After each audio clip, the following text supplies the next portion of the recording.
Hey everyone, thanks for joining Friday Night Live. Is that camera lens clean? Yeah, it's sort of clean. Right, yeah, let me see.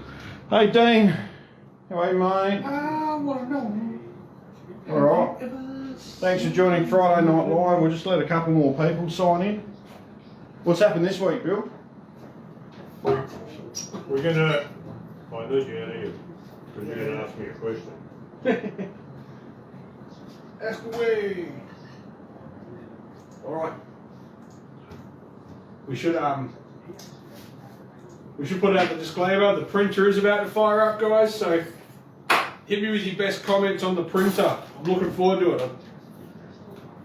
What's gonna happen? Well, the printer's going to go, and everybody's going to go, oh no, the fucking printer. Oh, you got to use the printer. Evening, Scoop. Ken. Teddy. Ron. Daryl. Hello. You gonna chuck something up in the chat and get a shout out? Alright. 37 people so far. Yeah, what were you going to say? Well, Am I going to be out the front end? You're gonna ask me a question when I say this. Tonight we're gonna have to share a little bit of information about the evolution of the Mauser rifles. The what? The Mauser rifles. You don't know what those are. Yeah, they're the second best military rifle ever built. No one gives a fuck what the first one is. Second best. You asked me what the first one is. What's the first one? The Enfield, of course. Everybody knows that. The Enfield was a fucking rifling design, Bill, not a rifle. The Lee action. The Lee action, all right then, the Lee Enfield. But you see, it's got to be the best because the Mauser is 3-0 down. Yeah, they got 3-0. Wait, what's the third one? The War. Did we win? No, the Mauser, we sort of won it. Yeah. Well, We sort of won, meaning we lost. Well, technically everyone got bored and fucked What off. did the fucking... We were talking about this just before. It was... The bombs were just getting in there to get the resources out. Of course they were. Nothing like the Americans in Iraq, though. Different altogether. No, but different from the First and Second World War, which was built on, you know, ideologies and That's right. partnerships. It was just purely greed. And maybe And the Aussies got involved. maybe an Archduke getting shot. It's a relatively Yeah, shameful maybe. thing, really, on that fucking... Yeah. Well, and the other side of it was World War I and World War II wouldn't have happened if they had TVs. What was that? Or nobody had anything else to do. Basically. So it was like, well, fuck it, we might as well just go and have a fight. Anyway. You sound like you're giving out Trump's version of fucking history. Yeah. Inject bleach, everyone, that'll keep you safe. What do you got to lose? That's it. 2 people fucking died from taking hydroxychloroquine Well, that's because they're stupid. That's called because they listened to the fucking president. That's called thinning the herd of dumb people. But anyway, And if you're a dumb cunt, Mauser chance your kids are dumb cunt. was one of the designers in the late 1880s who has contributed a huge amount to rifle design. Paul Mauser, yes. There was 2 brothers, but Paul Mauser was the main instigator. He actually did some work in America before he went back to Germany and finished designing the Mauser rifles. But the 1888 commission rifle had some of Mauser's designs in it, but it wasn't exactly a Mauser designed rifle. It was a commission rifle, like a commission of various experts put together their ideas and made a design up. A little bit like the Brits and the Lee Enfield. Yeah. It was a Lee Medford and it was a Lee Enfield, and then it got changed around quite a bit. And then some other dude invented the magazine, Lee Speed or whatever. Speed, yeah, who was one of the managers at Enfield. He was working for Enfield on thing because they had the original Lee Enfield rifle had a straight single stack 8-round magazine. Very similar to the early Mauser had a straight single stack magazine, and it was wasn't until about the 1892 model 1892 variation that Mauser designed the 5-round staggered magazine, totally enclosed inside the stock, which he and the adherents to Mauser said that it was a better design than the British one because the British exposed magazine was open to be damaged, and they're probably right. Well, did that happen a lot? Did a lot of guns get taken out of commission because the magazines got damaged? Probably.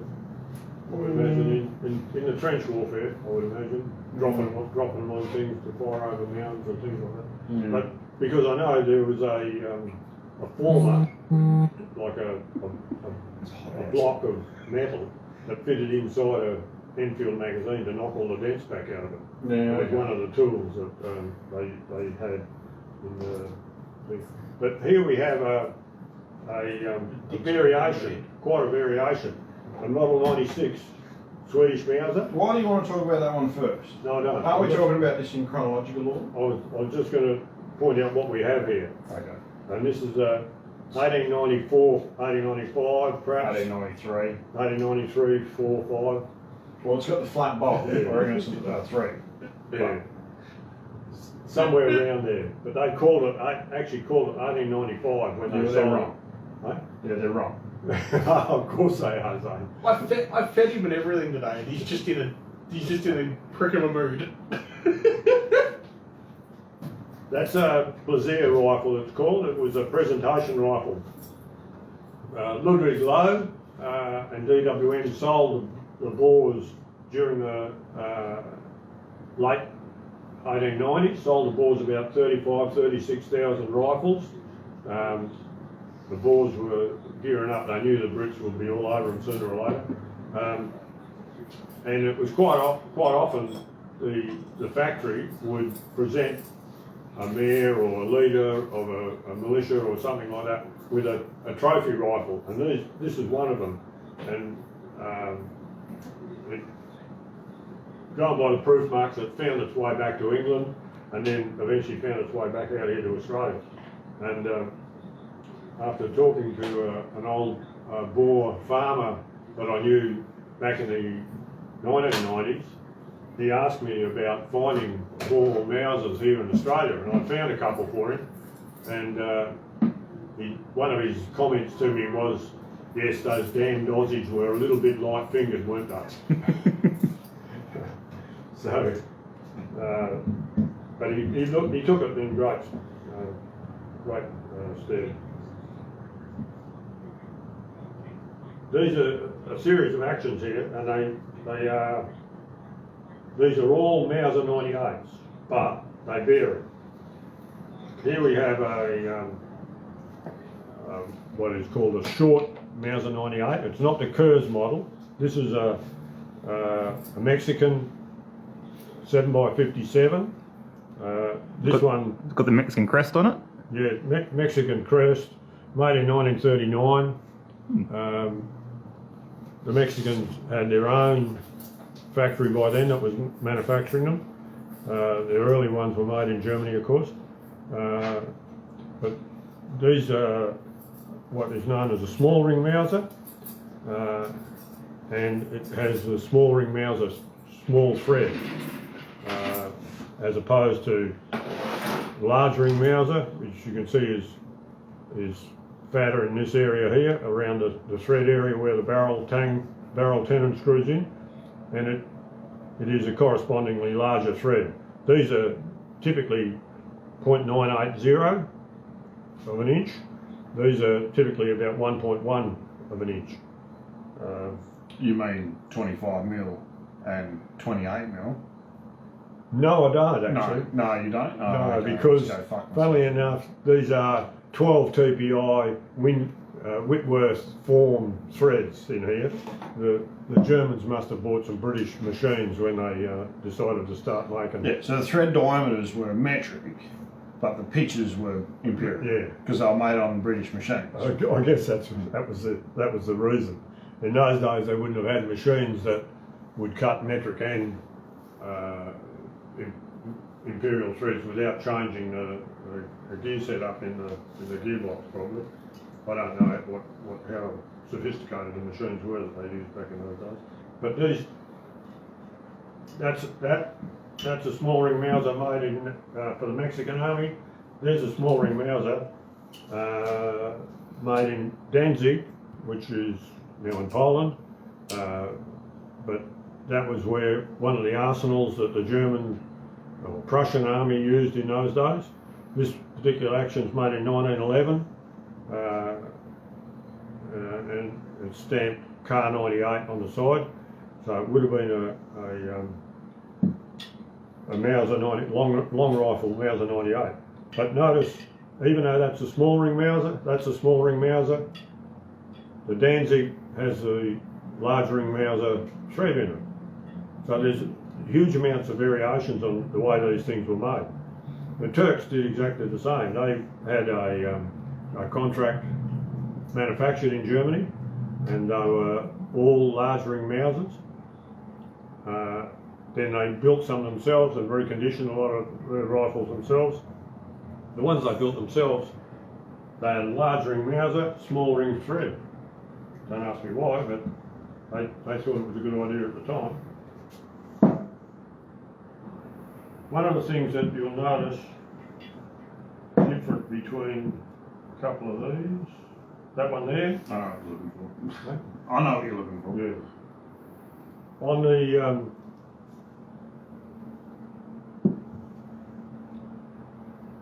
on the bolt is what they call a non-rotating extractor, and it acts as a guide down the right-hand side of the bolt. But of course, the extractor's got to come through far enough to get hold of the case, which is on the back, sticking out of the back of the barrel. So they cut a slot in the side of inside the buttress ring there.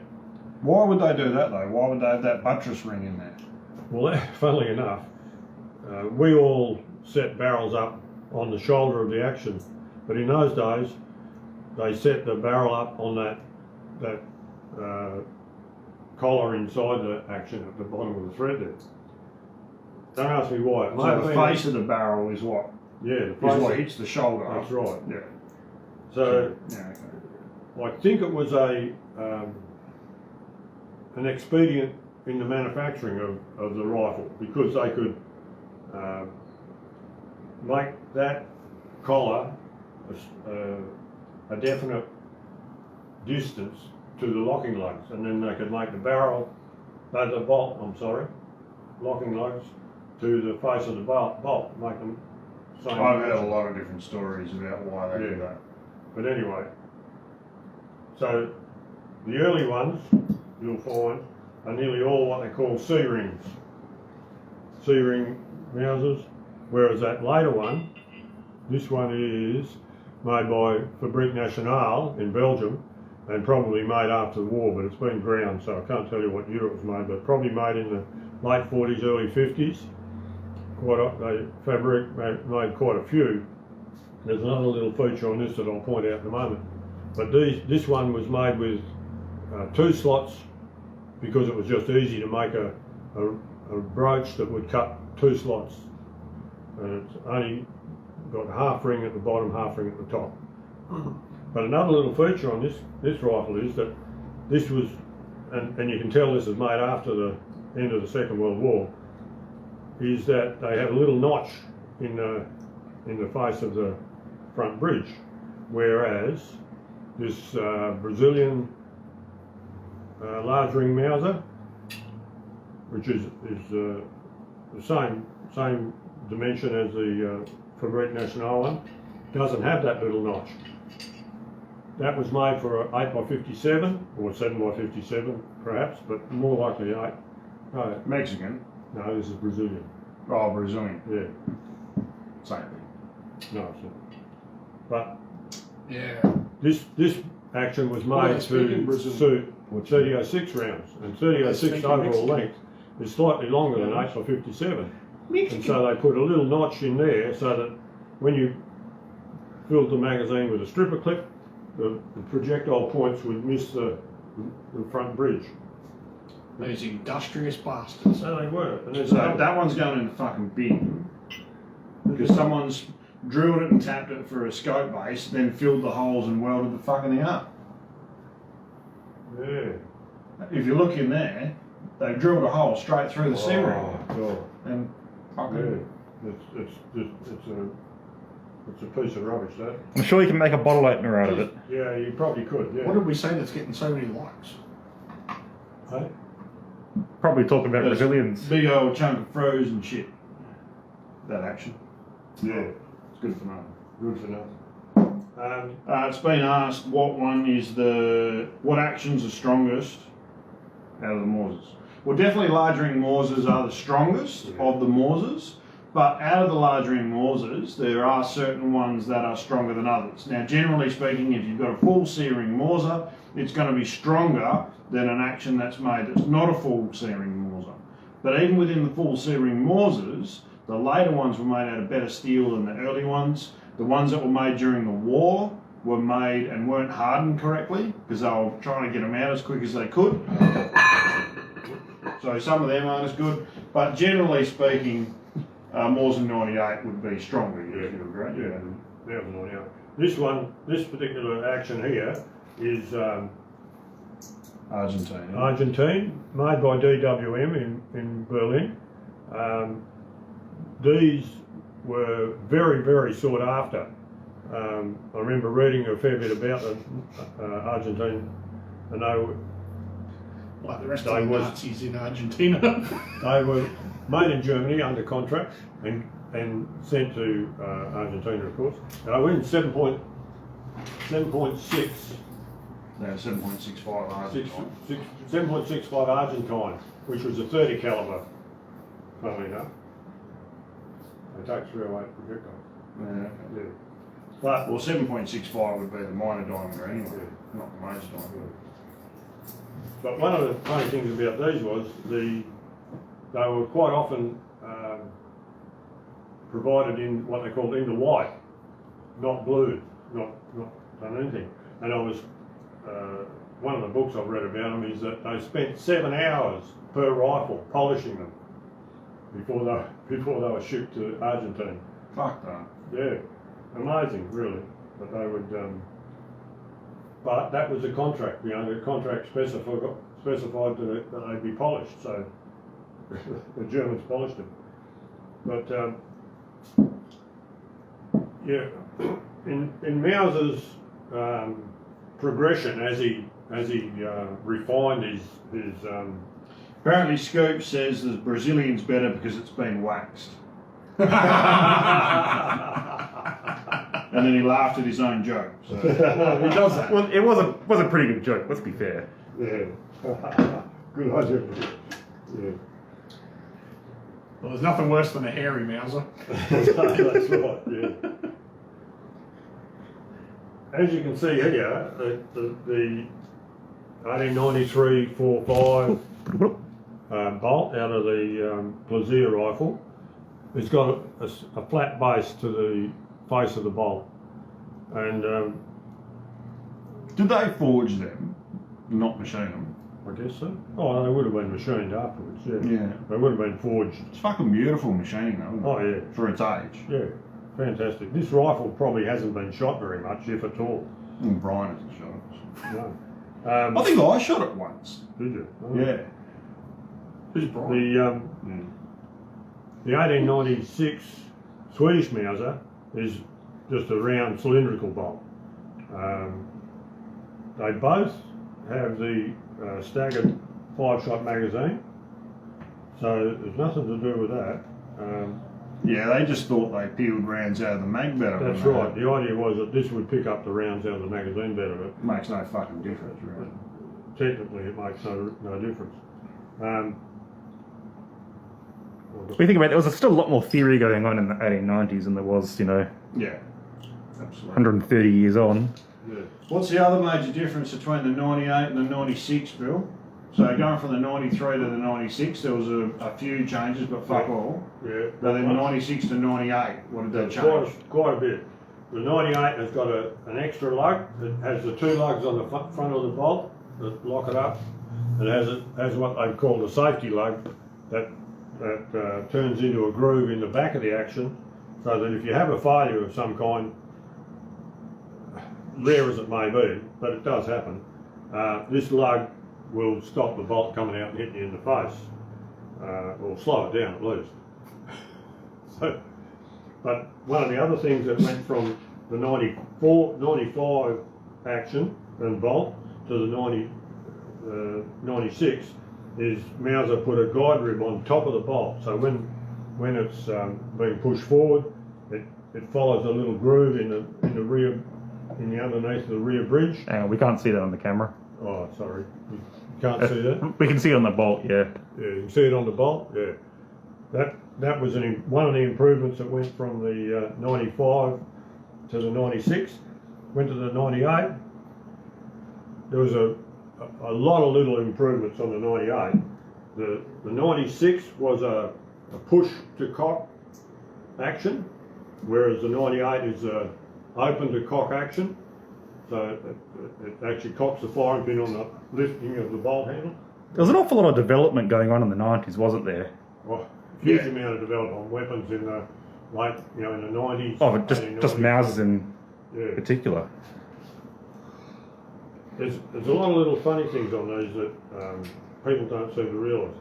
One of the things about the 96 is that if you put it onto the first safety position and open the bolt, the striker cocking mechanism can rotate, and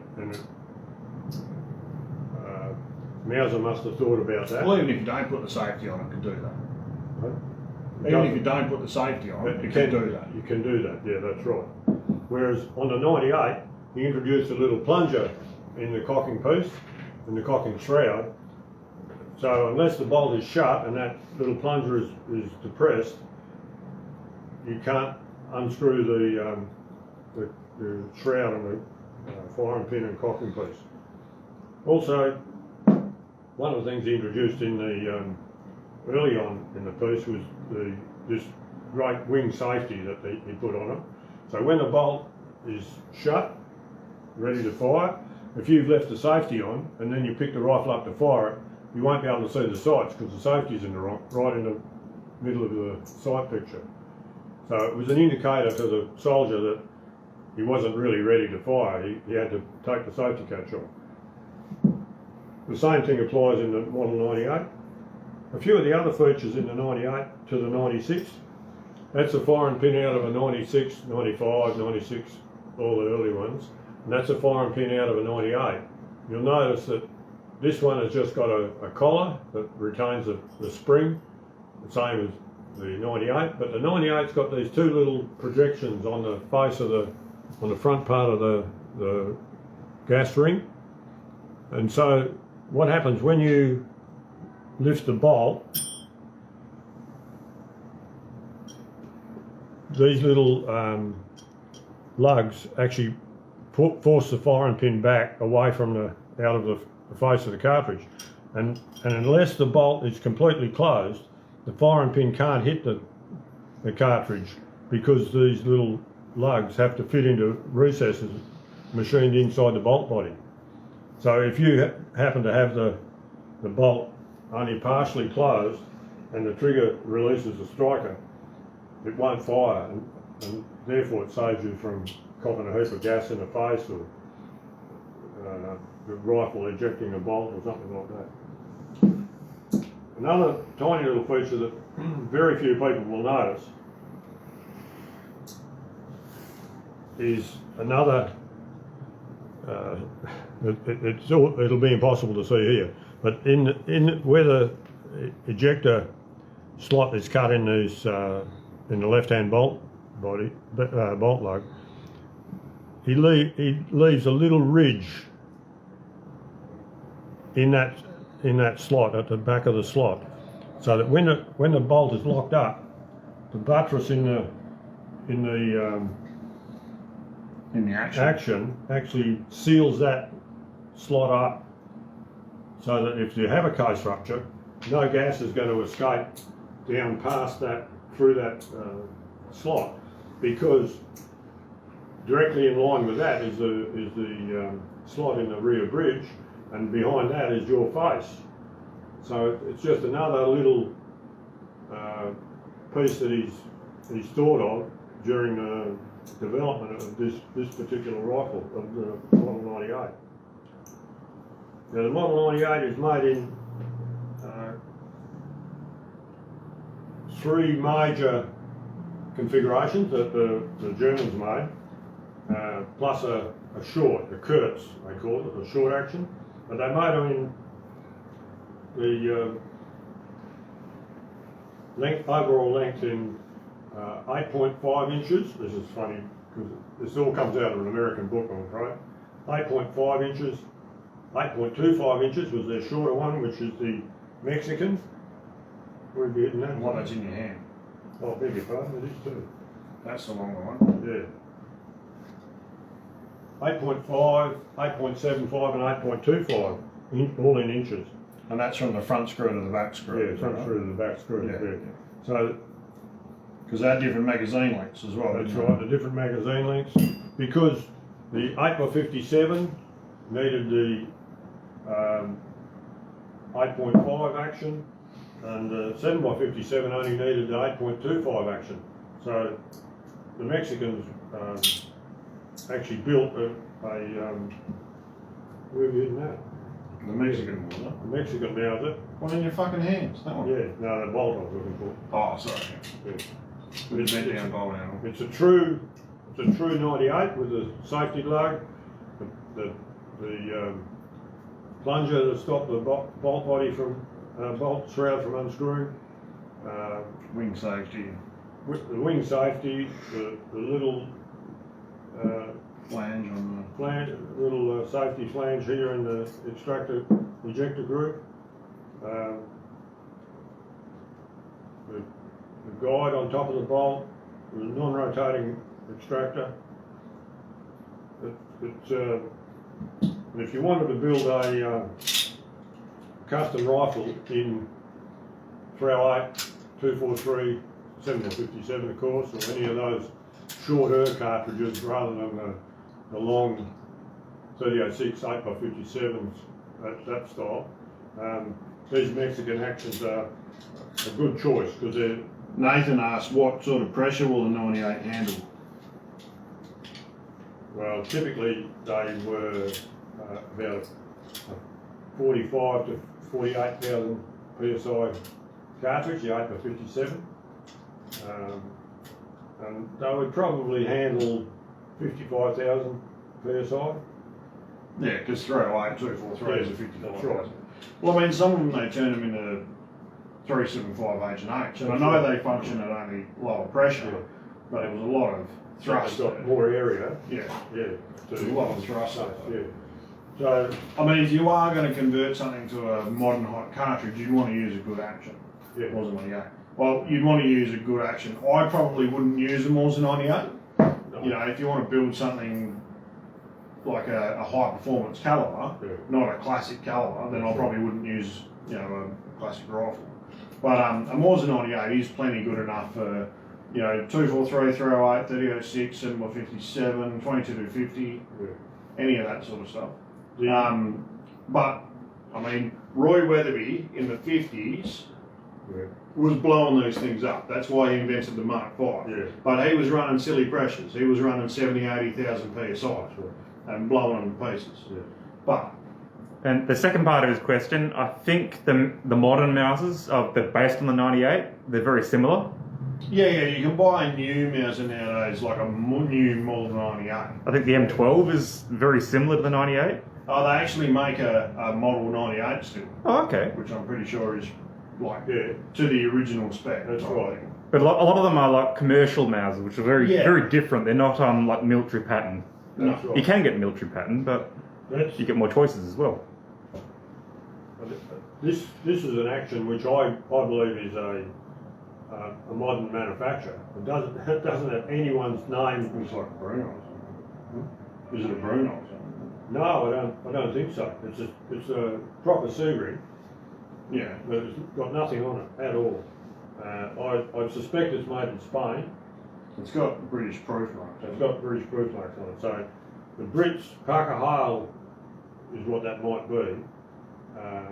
The Brits were buying Spanish-made actions because the Spaniards made Mausers from 1894 or 5 or 6, they started making them themselves. Because Spanish patent law mandated that if you were going to be patented in Spain, you had to make it in Spain. And no one wanted to make it in Spain, so the Spaniards made it everything. Yeah.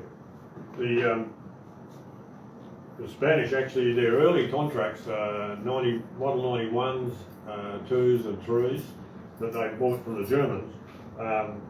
Years later, well, quite a few years later, in 1916, they converted a lot of them to 8x57 because they bought them in originally in 7x57, and they converted them to 8x57, and then years later they converted a lot of them to 7.62x51 setme, which is dimensionally the same as a 7.62x51 NATO, but it runs at a lower pressure. So if you get if anyone's got a Spanish-made Mauser and it's designated 7.62x51, just take some time to find out whether it is NATO or setme.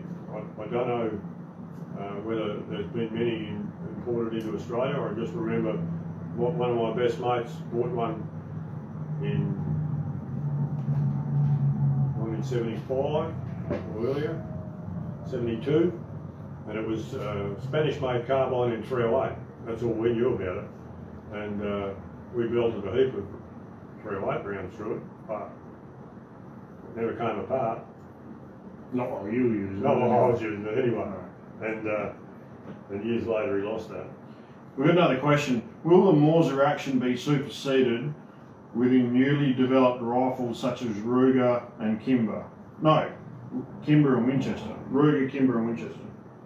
Not likely. They've all copied Mauser and made some. Yeah, it's not, the 98's not really a superseded from it. I mean, certainly Ruger and Winchester and Kimber used some of the designs and made a more modern rifle. They also made them cheaper, easier to manufacture for the commercial market.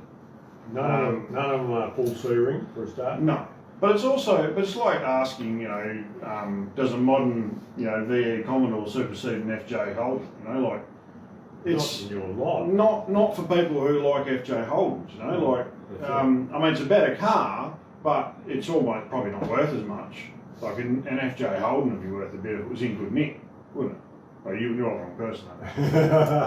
But like a slightly more than scrap. VY, an EB Falcon as against an XL. or an XY, like a XY Falcon compared to like an AU Falcon. You go the AU every day of the week. Quality right there. No one likes AU Falcons, not even people who own AU Falcons like AU Falcons. One thing about probably not a great comparison there to make between Kimber and AU, to be honest. but Kimber and an AU Falcon. just about every major rifle manufacturer has copied a lot of the features out of Mauser rifles. The front locking lug for a start. Some of them have got modified wing type safeties, like the Winchester Model 70 at 364.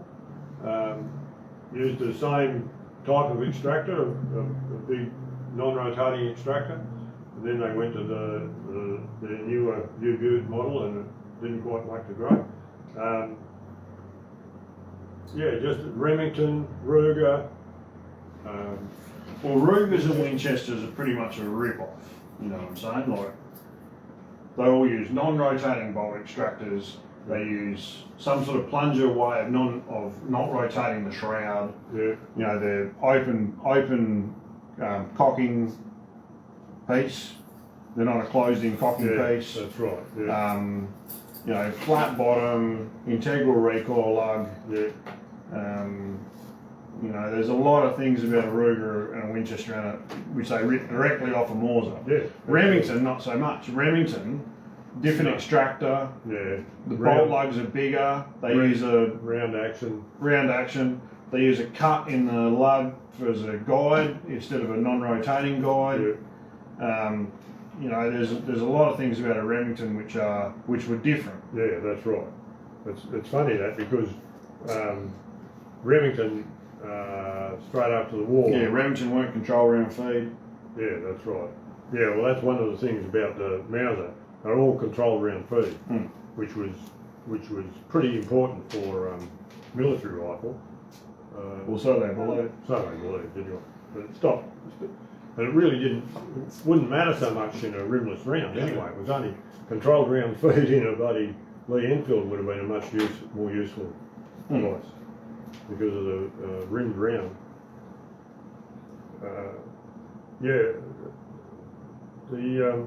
It's funny about the Remington because the Americans in their 1903 Springfield copied a hell of a lot of stuff out of Mauser, and in fact ended up having to pay Mauser some infringement money. After they beat them in a war, they fucking had to pay them money for breaking their infringement. Yeah, but I think the stupidest thing though, Springfield decided to put their safety lug on the top of the bolt instead of on the bottom. So it didn't lock up in the bottom of the action. You just had to make this silly big rear bridge for the fucking lock and load to lock up into. It looked like shit. They did. They looked like a bucket of shit. But making friends and influencing people Zaine style. Do you own a Springfield? Fuck the Springfield. Remington made the Springfield right up until the Second World War. I've got to not swear as much. My nieces watch me. Yeah, that's right. Yeah. I'll be growling at my niece. Hey Belle. Hey Torvy.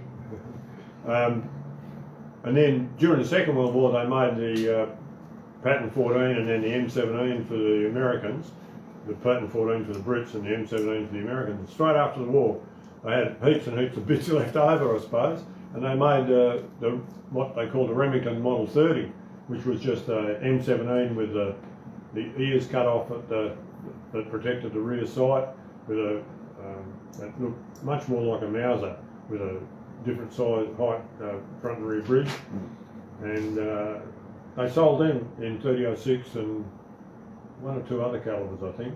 A lot of them got sold apparently in South America for sporting rifles, and then sporting rifles. What's a sport? What sport is in South America? Shooting natives, boars and people. Oh, pigs. shooting people. Yeah, well, how do you think the cartels came to power? Yeah, They didn't by saying, "Hey, can you not do that?" They shot each other. Yeah, and then Remington, whoever it might be, one of their designers decided to make a completely new rifle, and they designed and built the Model 721, 722, which was then some slight modifications made to it and became the Remington 700, which is still, well, being made up until the middle of last year anyway. Yeah. All right. So, I've talked about that, haven't I? About the bolt, the firing pins. Yeah, I've pretty well covered. All right. I'd like to just say a couple of things if I could. Yeah, go for your life. Okay, so a lot of people like to get large ring Mausers like this and clean them up and use them for sporting rifles. And so there's a few things that you can do to these to dress them up a bit. Now, what I highly recommend is not chasing any of the action threads in the end, or chewing up any recoil lugs or anything like that, because these are often they're quite case hardened. So the hardening's only on the outside. And if you take the hardening off, then they're very soft underneath, and you can, the bolt lugs will set back into the action and that sort of shit. So leave the internals of them. There's not much you can do about that. You can dress them up on the outside, just lightly, like do it with a file, don't do it on a belt sander. Just clean up any of the marks on the outside and make them nice and round and smooth. Try not to try and do it evenly, because if you take too much off one side, the scope base doesn't sit on them square, it sits offset, and then you've got to use windage adjustable rear rings. But most of the work that you do on these is on the rear ring. So if you have a look at the rear rings on the Mausers, they've got this raised section. Yeah, and that's so you've got an extra length for your stripper clip guides to go in. But once you've got a scope on one of these, you don't use the stripper clip guides. So you need to grind this guide down, and if you do it neatly, you'll get it down so the profile looks pretty normal. Yeah, so you haven't taken too much off or anything. Once you've gotten that profile down, then you want to notch out and clean up the stripper clip guide in here. So you can see that there's some notches and stuff in there. So you need to clean them out, so then you'll end up with something like that. So you end up with a nice, clean, square stripper clip guide.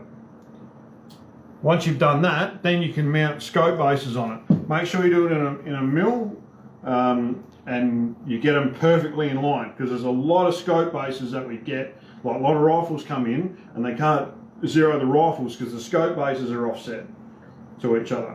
And that's why the profiling is so important as well. So you get the screw holes in the top of the bridge. The last thing I would say is, if you have a look at this action, that screw hole is quite a way towards the back of the bridge. Whereas, have you got another one of your screw holes in it? If you have a look at that one, the rear screw is a bit further up. You want to have that rear screw further up, because this one, that screw hole goes straight down through the recoil lug in the action that locks up the action. So you've actually removed a good section of the recoil lug when you put that screw hole in there. I can't actually see it inside the action, which means that that's gone straight into that locking lug and removed a lot of material from the locking lug.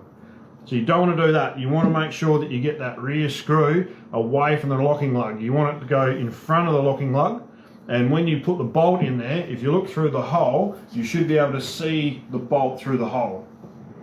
Yeah? The locking lug of the bolt through the hole. So that's how you clean one of these up. Or be normal and buy a new rifle. You just buy a new rifle, but you know, if you want to build yourself a nice classic express rifle, you know, with open sights, or you know, like with a little 1 to 4 power scope or something like that, with a nice German style stock like this one here.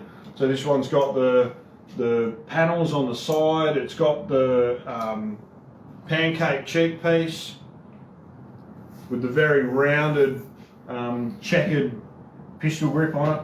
Yeah. The checkering goes all the way up to the trigger guard. It looks really nice. It's got a Schnabel forend. Yeah. Yep, it's got the Schnabel on the forend. Very small one, and you can see a bit of gold in. Yeah, that would have been done later. That wouldn't have been done original. No. But it's still a nice bit of feature on there. Quite a bit of engraving on it. Stippling on the rear bridge, and fleur de, what do they call it? Fleur-de-lis. That's not fleur-de-lis. Mm-hmm. It's just floral. It's just an engraving pattern, just a floral engraving. Floral engraving pattern. Yeah. A little bit on the Knox form on the barrel, and a bit on the muzzle as well.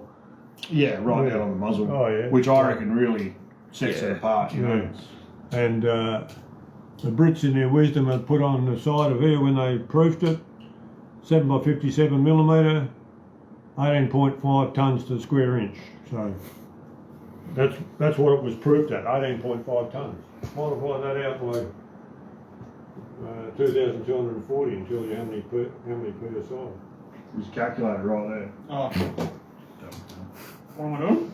2,240 Yep. times 18.5. 41,440. So fuck all. That's all. It's only.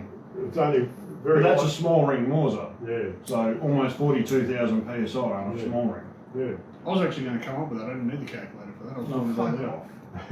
Well, why didn't you come up with it out of your head then? That's what I was saying. I was going to, but then I was like, Yeah. no, use the calculator. Everyone yelled at me. Just give me a chance to work. I didn't yell at you, Trent. I knew you could do it in your head. I know. I was getting there. You just didn't want to be too show-offy in front of these No, people. didn't want to Fuck be. off. You're full of excuses. When you come back from getting shit kicked out of your head, you go, oh, they removed that bit. I can't remember how to do that anymore. Well, on the plus side, I'm actually going to keep it. Oh, in a jar or something, Yeah, you keep it on your bench. And I'm going to call it Zaine. Yeah, cool. It'll probably still do maths faster than me. Won't do anything else faster. No. Just like the real Zaine. Cool. Right. Does anyone else want to know anything about Mausers? I don't know. Left hand is stock and right action action. Everything's in reverse. Oh no, not everything's in reverse. No, it's it's a right hand stock. I didn't want to know that much about Mausers. Oh yeah, it's in reverse because of the camera zone. No, it's the not. camera's the right way around. Nah, the guy's just looking at it upside down. Daryl just, yeah. He's just looking at it in a mirror or He something. just fucked up. Yeah. Well, that. Cool. Oh, don't lose that bolt, Bill. I was going to say, you're putting the right bolt in there. I'll put the right bolt in Brian's gun. don't Yeah, worry. Brian will get the shits on if you lose. That's a 96 bolt.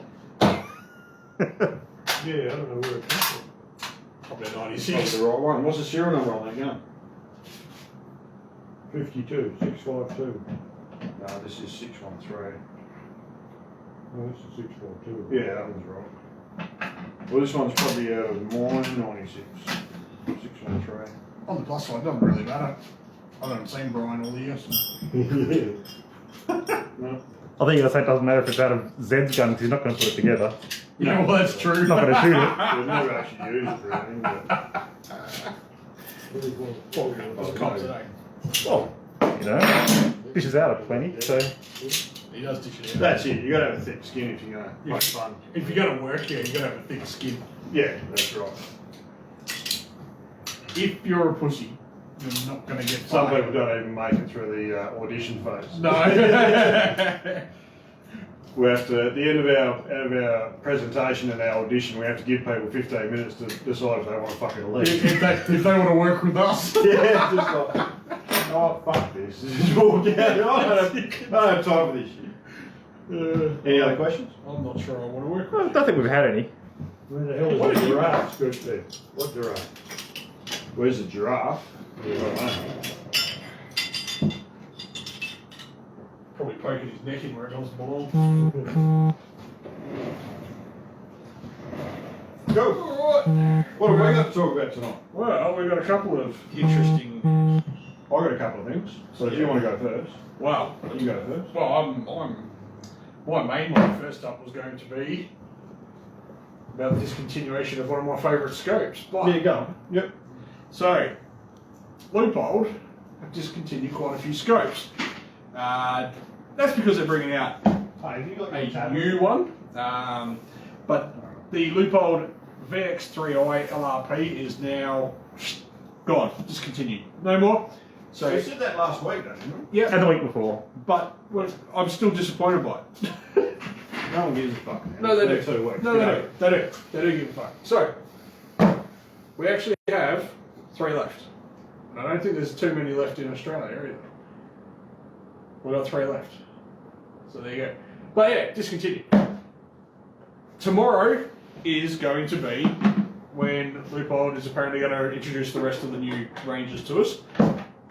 But we've got a little bit of prior knowledge. Not really, because fucking Euro Optic have got all this shit up on their website already. Well, I didn't All it is we've been Well, held back. I didn't find it on your optics. I'm not sure where you. No, I found it on Euro Optics.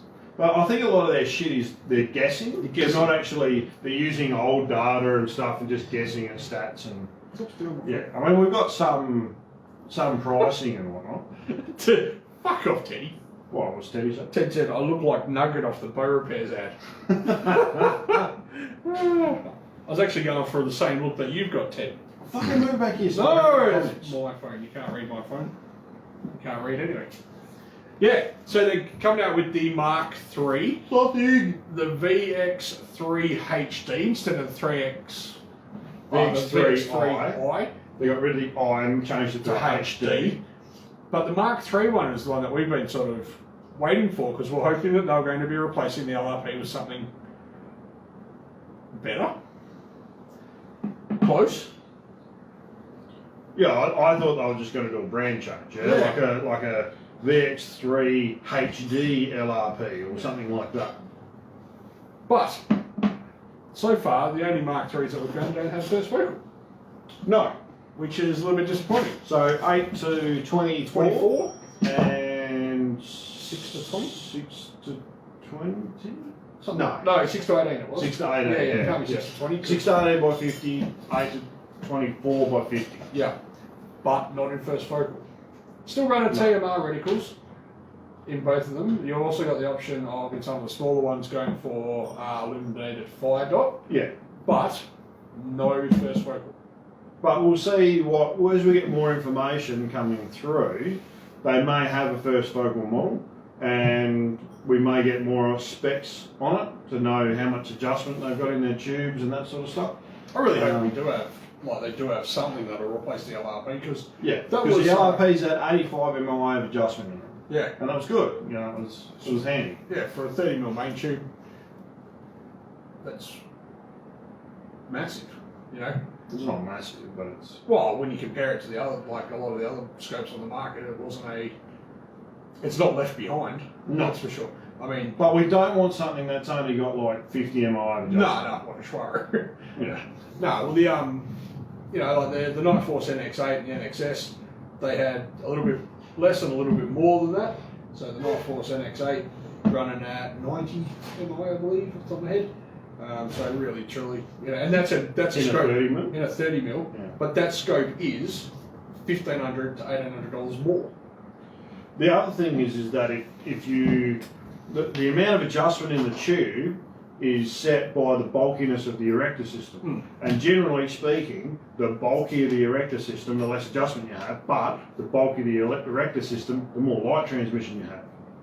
You know, so it's a juggling act between, do we get more adjustment without going to a bigger tube, or do we maintain a better light transmission? And everything in optics is, Or an image quality.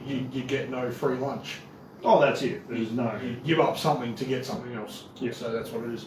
But hopefully we get some more information come through tomorrow, Sunday. But the other info is that all Leupold scopes now, so all the VX Freedoms, all the VX3 eyes, HDs, everything will have will have CDS dials on it. Yeah. You cannot get a Leupold scope without CDS anymore. Yeah. The VX3 series, the HDs, the new ones, are going to have the push button zero lock turrets on them. Like what you find on the VX5s. Yeah. So It's actually a really good system. I like that. That's a brilliant turret system. So, but we're going to have to wait for pricing to find out if they're going to charge a shitload more for them.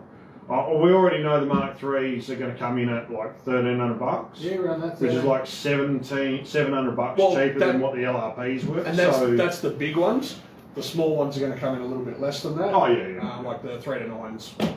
Yeah, they'll come in cheap. Yeah. I'm comparing the Mark IIIs to the LRPs. To the LRPs, yeah. And the LRPs, they had front apples. focal, you know, but they were over $2,000, you know. So are they going to come out with a Mark III in front focal? I'd like for them to. They've got everything to do it. They've got all the technology and the parts and the machinery and... I'd be happy if they came out with a Mark III LRP. That would be great. Yeah, they're only available in funky mill reticle scopes. Sorry, mate.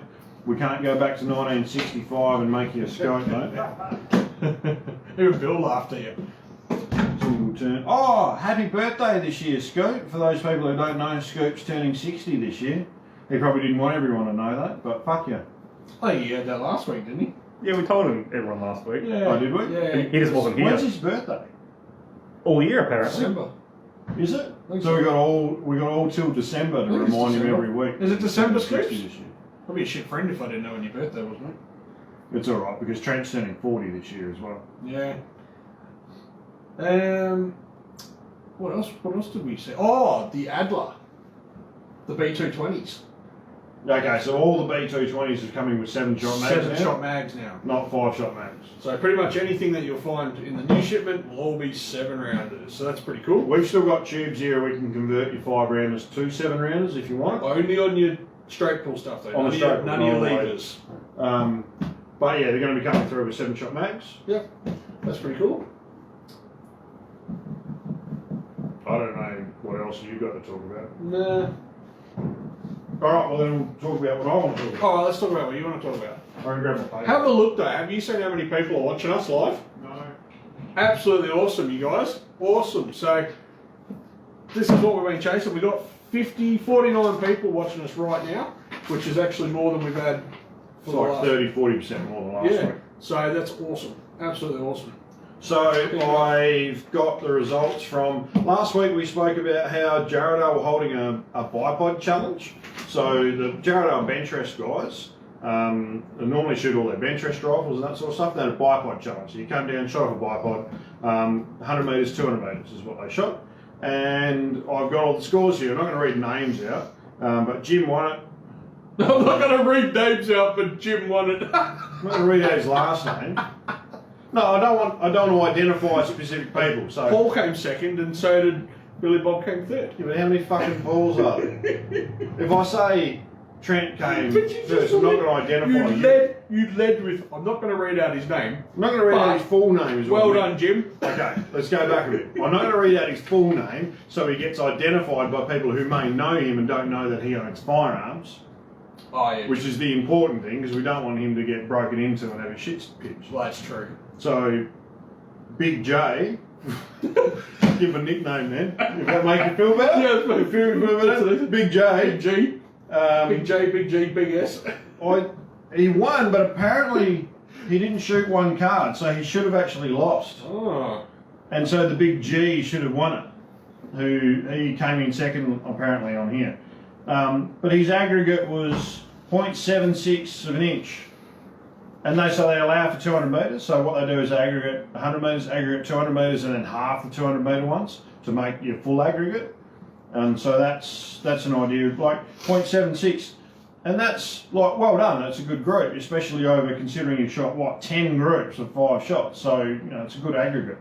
And then some of the other guys shot, 0.99. Oh, that's fun. Scoops shot a 1.35. Thought he was better than that. Yeah, I thought he was better than that. So Did you just have an off day, Scoops? yeah, he did. He had a bit of an off day that day. Oh, that's terrible. But yeah, so thanks for putting these through. Oh no, 1.1. What a guy I went to school with is watching. G'day, Ray. How are you, mate? Probably don't remember us, but how are you? So, but what it shows is that there's a lot of shooters out there who shoot field rifle who could compete in this sort of event. It's not silly groups. They're not all shooting 0.1s and 0.2s on a bipod match, and so it adds a bit of variability to their competition. And so I went down there. I didn't shoot on the day, but we did put a trophy up. So I decided to go down there and help out, change some targets and whatnot. And it was a really good day. So thanks really much. Really thank you for the guys at Jarrahdale Bench Rest for hosting the event. Their next event for the bipod shoot isn't until October, because they're only going to hold a couple of them a year. So October 31st. But if you're thinking you might want to compete, get in touch with the guys at Jarrahdale Bench Rest. October 31st, they're going to have another bipod shoot. Their next comp shoot, because everyone's shut down at the moment for COVID, their next comp shoot's on the 28th of Feb. It's a 300 metre fly. And I think you're welcome, members of the public are welcome to go down there on that day, but ring them up and double check first. You don't want to be turning around and go. Just Well, you know, burn that for us. Oh, yeah, right. Scraps if you want. Yeah.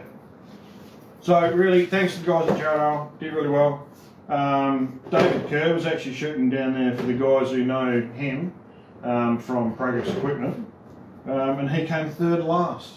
No, he only shot half the match. So you didn't hide him. I was like, oh, better just throw him under the bus just a little bit, eh? No, he was shooting just a field rifle. We shot an aggregate of 0.65 though, so nothing to sneeze at. Well,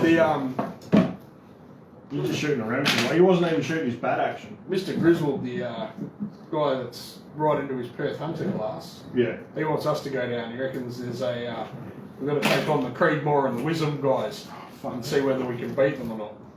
Trent, have you taken any of these plums? Yeah, sure have. You have? Yeah. Already? Yeah. Okay. What about you, Zaine? I took a box home last night, but my boys probably eaten most of them. Yeah. So, Just grab whatever you want. well, One of our really good clients dropped off a big box of plums for us. yeah, There's And somebody they're for Dave. he's a beautiful. good guy. He's a good guy. My We boys been smashing. There's somebody for Dave, Cool. and there's a couple other boxes here. All right, I'll take one of those at home as well. Awesome, thanks. The, yeah, so I reckon that's apparently a Saturday we've got to head down and get our hand, get our asses handed to us. They by shoot some on wizards. Saturdays, do they? Yeah. So we'll definitely do that, and we've still got to do a talk for them because they want us to. Yeah, we're gonna talk. So Perth Hunter, what do they call themselves? Perth Hunter Class. It's Warra. I think it's a Warra. It's a Warra run. sponsored event, as opposed to Bentress, which is WSAA. So Warra event, they shoot a hunter class. And they Muzzle shoot. allowed. Yeah. Bipod. Rear Well, bag. Cousins was shooting a muzzle break at Jarrahdale on the weekend. So But I think he was shooting on his own, not on his own, but he was shooting.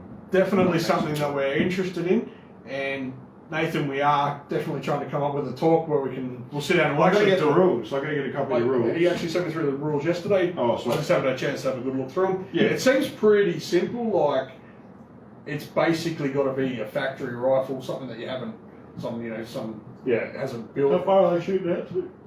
They shoot right out. I think 900 meters. Something. Oh, so yeah. okay. So it's something that they actually. I think they do 100, 300, 600, 900, something like that.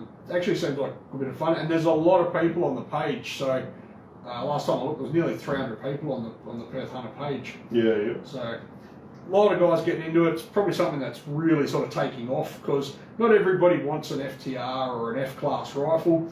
Not everyone wants to get into it that seriously. Yeah, that's They right. want to compete at a level with people who are as serious as what they are in regards to how much investment they want to make. Yeah, and being that this class is set up for the guy that wants to go out and spend $1,000 on a Ruger American, throw a scope on it, have a bit of fun, and then use it out the farm later. I think it's also a better indication of what the guns can do. Yeah, Because I remember Bill telling me a story when he was a young bloke. yeah, The V8, well, the races back then, it was like they had like a Cortina or something, and then a GT. They had like a Whole range Holden, and then the GT Falcon. yeah, whole class of cars. Yeah, and the Cortina would come up to the corner. The GT would be up to the corner first, and he'd be standing on the brakes because he weighs twice as much as everyone else. Yeah. And then the Holden would come flying up the inside, then he'd stand on the brakes. It's twice that. And then the Cortina would come up on the inside of him and just go around the corner without standing on the brakes. And then he'd come out onto the straight, put his foot down and be going flat out, and the Holden would just pull past him, and then the Ford would just pull past both of them. Yeah. So That's where it's there's good and bad points about nearly every rifle, and some people are going to pick up scores in one area and not others and stuff. That's why I think there needs to be, for a hunter class style event, and I'm not saying you can do it at Warra, what I'm saying is that for a hunter class style event, I reckon there needs to be an element of you've got to carry the rifle for some distance. Yeah, and I think Because if you're shooting some big, heavy fucking, a Savage F class off the shelf rightwards a factory rifle, but if you've got to carry that 100 metres, you'll be fucked. You know? Whereas if you've got like a Ruger American, it's a lot better indication of what a factory rifle is capable of. Yeah, it won't shoot as good as an F class will. No. But you're going to shoot better at 100 metres because you've only chucked it over your shoulder and carded it. Yeah. It's I think that's why with the invent of the PRS style that's taken off in America, and it's the other states of Australia have actually got competitions in most of them involving that. I think a lot more people are getting into that more dynamic that more dynamic shooting where they've got to move between shots or they've got to change targets between shots. They've got time limits. I think that's something that most people are sort of looking forward to. I think it's all indicative of how people can problem solve as well. How am I going to do this layout? How am I going to do? Am I going to shoot standing up first, or kneeling first, or how am I going to get the bonnet first, or do I shoot over the tank barricade first? Or, how am I going to get 10 shots off in 90 seconds on 3 different targets? Yeah. Do I pace myself and just get 8 shots off, but hit it 8 times? But hit 8 shots and get 8 points. Or do I fuck up and only hit it 3 times? But yeah. Well, I mean, we could play around with that next month when we're out at the farm. It's only a couple of weeks away. 4 weeks, yeah. Yeah.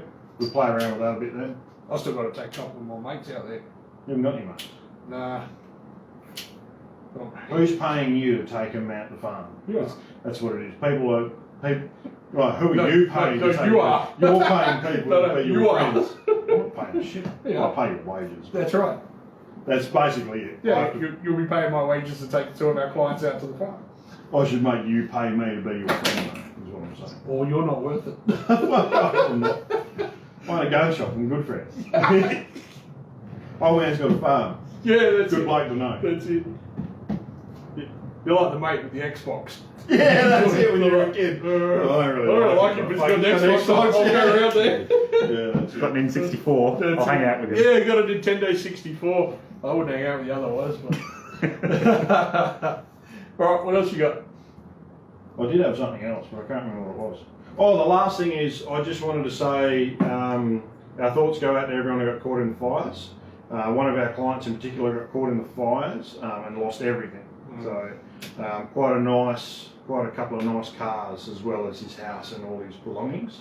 Fortunately, he got one of his rifles out, but the rest of his rifles got burnt. And insurance will cover them, but you know, there's still, everyone knows within the firearms industry, there's going to be a long shot. You know, there's going to be a long road to getting firearms replaced and that sort of stuff. And police licensing aren't going to do you any favours. And so, and I just happened to be speaking to Shane Almore this morning from Elavella, and Shane has said that anyone who comes to us who's been burnt out, you know, they're getting insurance on their guns. So the first thing is that if you're a SSAA member, make sure you do your insurance through them, and we'll probably end up having to quote it up anyway. But if you do, like if that's how it works out and you end up having to get your guns replaced, then you come into us. Shane said he'll throw in letters for people that are reapplying for their licenses for free. Oh, good on you, Shane. That's awesome. So it's a really good thing for Shane. Yeah. I really appreciate that, Shane. It was I didn't expect that. So thanks a lot to Shane. There was So any of you guys who happen to be watching, I mean, if you've just lost your house, you're probably not watching us. You've probably got better things to do. Yeah. But if you are watching, we'll do what we can for you. it's a pretty tragic event. You know, lucky there was no lives lost. But It's still going though. yeah. I mean, it's still ongoing. But last I heard, 81 houses. 86 I heard So this afternoon. quite a lot. You know, there's an evacuation centre just down the road from my house, and that's actually packed. So a lot of people being displaced by this, and yeah, anything that we can do to help you out would be probably the least we could do, to be honest. So. Oh, I'm making a cannon. I don't know if I told anyone or not. He's making a cannon. I'm going to make a cannon for a client. Making a cannon. He's going to come in, when I see him next, he's going to come in and... Cannon. Cannon. Cannon. It's going to be cool. What else we got? I feel we're missing something. I don't know. Making a muzzle brake. Made a couple of muzzle brakes this week for a few different clients. Making a big silly one at the moment for a H&K 9mm pistol, which has got like pick rails on the bottom and it's all flash and stuff. And I've had to get a piece of, because it's a big brake, I've got a bit of alley and then sleeve it with a bit of stainless. So obviously the stainless is to bolt on the gun so it doesn't get eroded away and that sort of shit, but the alley's to bulk it up so I can machine what I need to out of it. So that's looking pretty cool. There was something else, I'm sure, but Powder update. yeah, don't know. There isn't one. I feel like we're missing something big.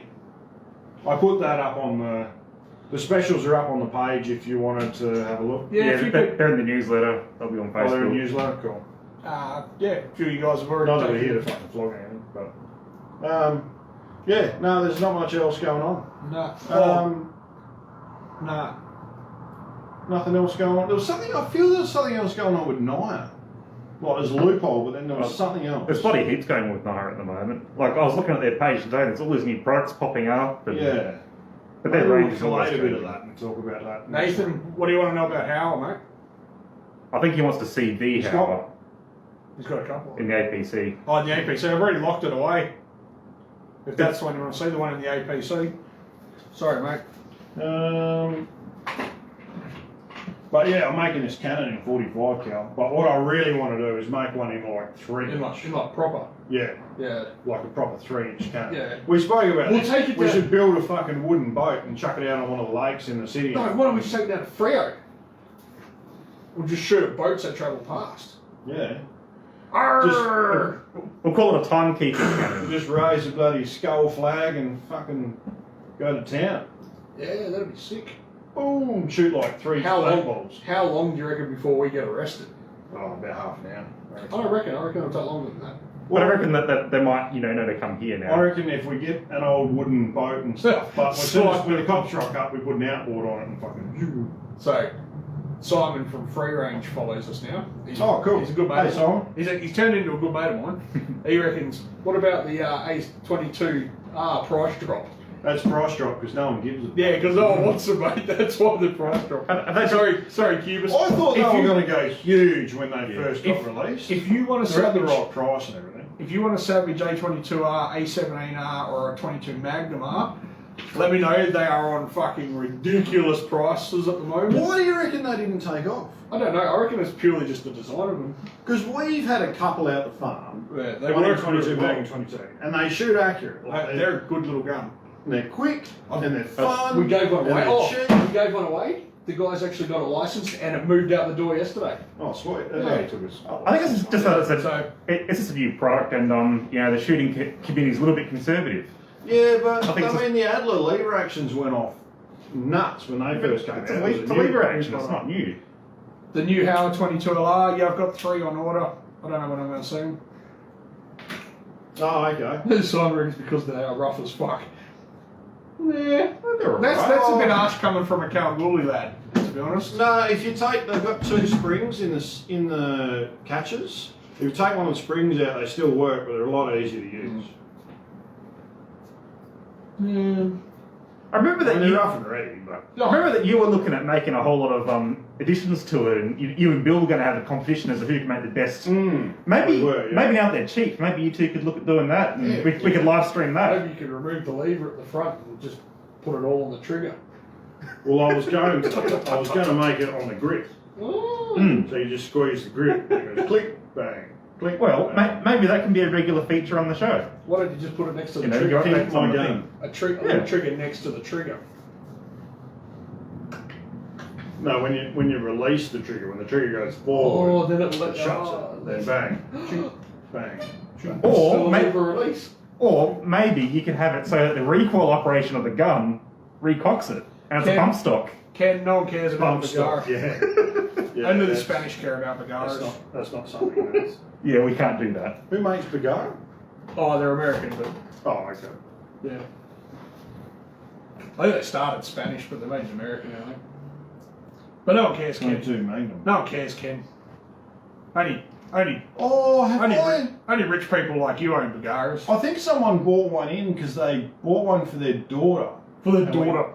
No, we made some mods to it. No, that was a little Webley Scott. Oh, that's right. It was a Weber and Scott. Yeah. Oh, How oh. dare you? How dare you? Says Ken. That was like Carbon Barrel one, I remember that. All right. Tomorrow, It'll be me and Ross. Zed and Ross. I'm gonna have the day If off. Ross is in. What's the date today? 5th. Yep, 5th. When am I going shooting? 20th. 20th. Yeah, 20th. Yeah. So I won't be working on the 20th. No. You won't be working tomorrow either. You'll be here, but you won't be working. No, I'm just going to make an appearance. That's it. So, well, I think we'll call it. Yeah, cool. Oh, Scoop's off because his Chinese takeaway has arrived. Bye-bye, biatches. Bye-bye your butthole. All right, well, thanks very much for tuning in, guys. Really appreciate it. Thank you very much for watching. Without you guys, we wouldn't do this. And the only way to make us great is to keep pumping us up. So, Yeah. you guys watch us, share us, like us, put us out there. Fuck, I know what I was going to talk about now. I Oh, was going to talk about running barrels and... It's too late, though. It's like 7:15. No, when we're going. So we're going. And, yeah, thanks for the week, even though Have a good weekend, Nothing on. now that shutdown's off. keep wearing your mask. Yeah, you got to wear your mask still. Make sure that... Like these two model citizens. I actually wanted to wear a Batman mask and just leave my mouth open and be like, I'm wearing a mask. I'm Batman. You should get like a Darth Vader helmet or something like that. Just wear that everywhere. Fucking sick. I've actually got a With the clone, voice changer and I've got everything. a clone trooper helmet at home. I might wear that around. There you go for it. Yeah. Sound like Timora Morrison. Be like, well, No one knows who that is. the clone trooper. Boba Fett. Oh. Or Jingle Fett. Well, he's both. Oh, hey, bro. Be like, Oh, hey, bro. oh.